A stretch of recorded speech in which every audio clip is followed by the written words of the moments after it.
Oh, Rebecca, thank you. Well, we are gearing up for New Year's Eve, and it's certainly going to be a cold one, Jamie. That's right. I know, Abby, you're tracking more snow too tonight into tomorrow morning. Yeah, and it's going to take us days to get back into the 40s, right? The 40s expected to return for the upcoming holiday weekend, but in the meantime, our deep freeze continues.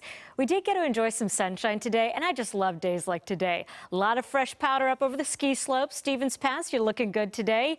You can see some of that sunshine breaking through the clouds, too. Filtered sunshine off along the coast. Forks, you're gearing up for a rain-snow mix starting later on tonight, and more widespread lowland snow is a possibility after midnight for us here in western Washington. Believe it or not, more of those flurries expected in our backyard. So far, though, things are dry and quiet on radar. Again, the coast seeing the first bursts of that rain snow tonight before pushing farther east into early tomorrow morning.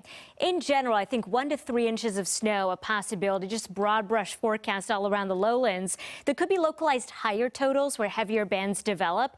This particular model suggesting Bellingham with 4.5 inches might be overdoing it just a little bit. We'll track it. But in general, Everett, Seattle, Tacoma, an inch or so should do it. At about 2.5 a possibility the farther south you go.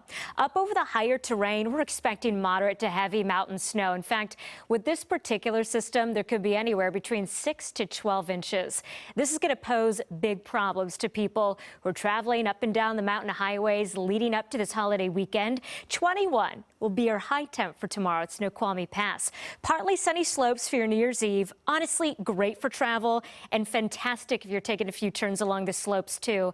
Light snow in the forecast on Saturday, New Year's Day, so just bear that in mind. A lot of people wondering just why we are so exceptionally cold and snowy. La Nina is here. She's making her presence known, and typically with La Nina, we get really cold and wet winters. But on top of that, specifically this week, we have this dome of high pressure just centered across the middle of the Pacific. And what that stubborn high is doing is it's forcing the jet stream super far south across much of the U.S. Western U.S. experiencing very impactful winter weather. So yeah, that jet stream, it's going to continue to dig farther off to the south. Another little low pressure system moving in tomorrow that will trigger some of that lowland snow. Now, I think as early as 9 o'clock tonight, there could be a couple of flurries, but this is ahead of the main action for later on tonight. Midnight, snow becomes a bit steadier north of Everett. Rain snow mix for the north coast. That snow much more widespread for the I-5 corridor by 4 a.m. Remember, there could be a rain snow mix for some. Teeny tiny chance maybe for some freezing rain for some spots along the south coast, southwest interior, but just a better chance for some sleet or rain snow mix. Here's a glance at your overnight temps. We're staying chilly. We're dropping down into the low to mid 20s once again. Futurecast between 9 a.m. and noon, calling for most of that snow at that point in time over the higher terrain. But by 6, I can't rule out a couple leftover showers elsewhere in Puget Sound.